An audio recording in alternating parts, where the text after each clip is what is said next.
Hey garden friends, welcome back to my channel.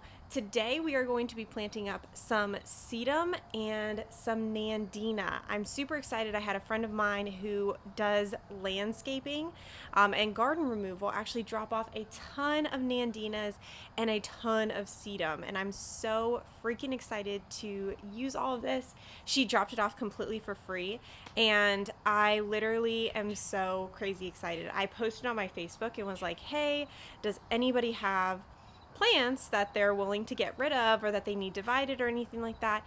And she popped up and was like, hey, we do like landscape removal, would you like plants? And I was like, yes, absolutely. So just FYI, if you guys are broke like me and you want free plants, post it on your Facebook. You just never know who you know that might have access to plants.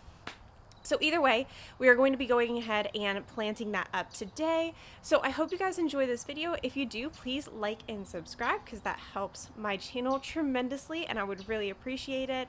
Otherwise, we're going to go ahead and get started planting the Nandina, and I'm also going to give you a couple of facts that you need to consider when you do decide to plant Nandina if you do so.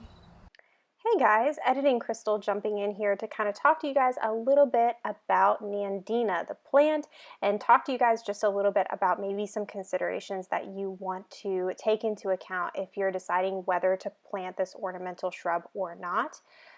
So the reason that I wanted to go into this is because I was aware I've recently joined a native plant society for my state, and I've learned a little bit more about invasive plants and about native planting and how important it is for our local ecosystems and wildlife. And so when I knew that my friend was bringing Nandinas, immediately a little bit of a red flag went off in my head because I knew that Nandinas were not an ideal plant because they are extremely invasive. Specifically Nandina domestica, which is a little bit of an older cultivar, and the reason it's so invasive is because it spreads two ways. It can spread sexually through berries, these huge and beautiful bright red berries that develop in big clumps on the plant, as well as it spreads through its root system through rhizomes underground. So because of this, it is an extremely invasive plant. It originated in Asia and it just thrives in our environment. It's one of those plants, I believe that it originated from like a mountainous region, and it just does well in almost any scenario, and that's why it's become so popular. But unfortunately, specifically the berries on Nandina domestica have become so problematic because they are extremely poisonous to wildlife, specifically birds, and so it can actually make them sick, if not kill them. So it's extremely important that if you are going to plant Nandina domestica, that not only are you taking into account that it is extremely aggressive and hard to remove, but also that you remove the berries annually to make sure that they do not harm any birds in your locale or in your local ecosystem. Thankfully, when my friend dropped these particular bushes off, I noticed immediately that they don't look exactly like Nandina domestica. Nandina domestica is also called heavenly bamboo, and it makes more sense when you look at that specific cultivar because it does look the leaves look very bamboo-like. And a little bit thinner and pointier, whereas Nandina firepower, which I believe is what I have here and what I'm planting here, have wider, more broadleaf style leaves, and it just looks quite different. And so when she dropped them off, I immediately knew, I was like, okay, this is not the aggressive type that I was fearing that it was going to be. So that is a win in my book. Additionally, Nandina firepower has been bred not only to be less aggressive, but it also is sterile, so it does not produce berries at all, which is great because I don't have to stay on top of trying to make sure to remove the berries before the birds can get to them. So that's also a great thing. And that's really ultimately why I decided to go ahead and plant these plants. Thankfully, Nandinas are not illegal in my state. If you did not know, there are invasive plant species that have been outlawed by states as, so for gardeners, we need to be aware of that. So if you have not looked up the plants that are illegal for your area, definitely go ahead and do that. Look up the invasive plants for your area. It's something that we all can do. They are normally not sold, so it's not like you're going to buy them, but sometimes you can find them in your garden and you'll know whether you need to remove them or not. And the reason they have made these plants legal is because they can be really damaging to our local ecosystem. So we want to be aware of that as gardeners. But thankfully, I ultimately decided to keep these particular plants because they are sterile, and I do believe they pose less of a threat. Additionally, my plan is not to use these bushes long term. My plan is to put them in because they were completely free and to use them as a placeholder and a backdrop so that I can start getting some garden beds established. As all of us know, gardening is extremely expensive and these were completely free to me. So I wanted to use the resources that I had to be able to create an environment that I could feel happy with and feel at peace with. As most gardeners, that's most of our motivation, is to enjoy our time outside. And so I'm going to use them temporarily, and then as I'm able to acquire more bushes and more plants, I'm going to go ahead and get rid of these plants. I'm going to rip them out, and I will end up burning them. And when I do rip them out, I'm going to be extremely thorough in making sure that I get all of the root system when I do remove them so that they do not come back the next year. Also, obviously, if I ever left this particular home, if you guys aren't aware, we do rent. If I ever left this home, I would remove them before I left, just simply because not everyone, and even I myself, genuinely had no idea how aggressive Nandinas are and that they can pose a problem. And so obviously, if the next renters moved in and they didn't have any idea, they would stay there for years and potentially their root systems would get even more large and almost become impossible to remove. So that is something that if you do decide to plant a cultivar of the Nandina family, definitely take those things into account and just make sure that you do your due diligence in leaving the property better than you found it and respecting the local ecosystem when we do decide to plant non-native, especially invasive species.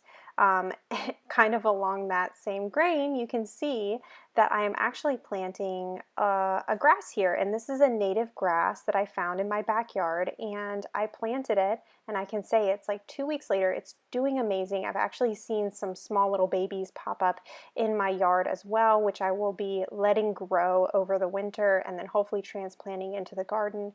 So if you don't know much about native planting and about obviously invasive plants, I would definitely encourage you, please go on Facebook, go online. Our local government has a lot of different resources available so that we can educate ourselves on native plants and invasive plants. Definitely look into it because it would be great if more of us made more of an effort to incorporate native planting into our gardens and into our ornamental gardens, because I really do think that it would help the local wildlife. Okay, so you just saw me plant up all of those Nandinas, and hopefully we talked a little bit about what to consider if you do decide to plant Nandina in your garden. Now I am going to go ahead and plant all of this sedum that I have. Look at how much I have, and I still have one clump still left in the front yard. Look at all of this sedum. I don't know what type it is. I'm going to have to do some research and figure out what it is, but it's probably at least 3 feet tall. I'm super excited. So I am going to go ahead and just plant them in 2 big drifts on either side. I'm going to really try to plant some on this side.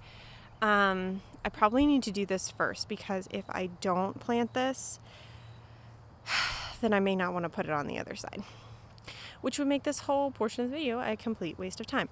But the reason that I say that is because, like, look, this is where that tree was. That's a huge butt root right there. There's a ton of roots. Half of this is just mulch anyway. It's not even dirt. So I need to rake it back and see if I can get access to the dirt below. Or maybe I can put some compost on top to put the sedum in, but I really want something on each side of my little blue stem, what I think is blue stem, I'm pretty sure. I think that'd be really pretty to start making a garden bed here. So anyway, so that's the plan. That's what we're gonna try for, because this gets full sun.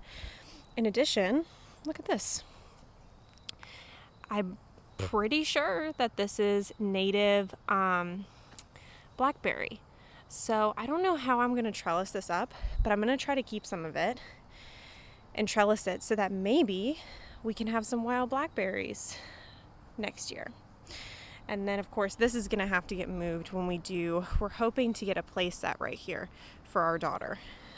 So all of that is going to be used for mulching, and then of course I'll rake out some of this mulch as well, and then the play set hopefully will go right here. But yeah, it's looking good so far. So let me go ahead and set you guys up, and let's see if we can plant some sedum over here. Fingers crossed.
I have a visitor. Hello. Hello, Pepper. My daughter has named him, has dubbed him, I can't talk, has dubbed him Pepper for whatever reason. Okay guys, so I'm super happy with how this bed turned out. I think that it looks beautiful, and I cannot wait to see what it's going to look like in the next gardening season. I'm just so happy to finally get some plants here in the backyard, because there was and is practically nothing back here, so I'm super excited. Let me go ahead and flip the camera around so that you guys can see what everything looks like. So this is what it looks like right now. I've got the 2 drifts of sedum, the little blue stem in the center, and then the Nandinas as a backdrop. So I am extremely excited. I went ahead and mulched a good bit. There's probably about 2 to 3 inches of mulch here. And I just wanted to mention I did not put any cardboard down except in the back. I had a little bit of cardboard, but I didn't have a lot.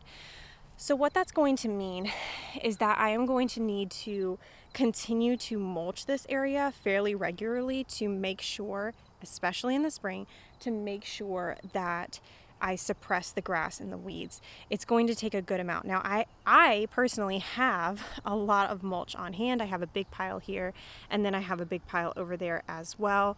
So I'm not too worried about that, but it does require a lot more work to suppress weeds and grass if you do not do the cardboard step. Either way, I hope that you guys enjoyed this video. Definitely like and subscribe if you enjoyed it, and I will see you guys in the next one. Bye.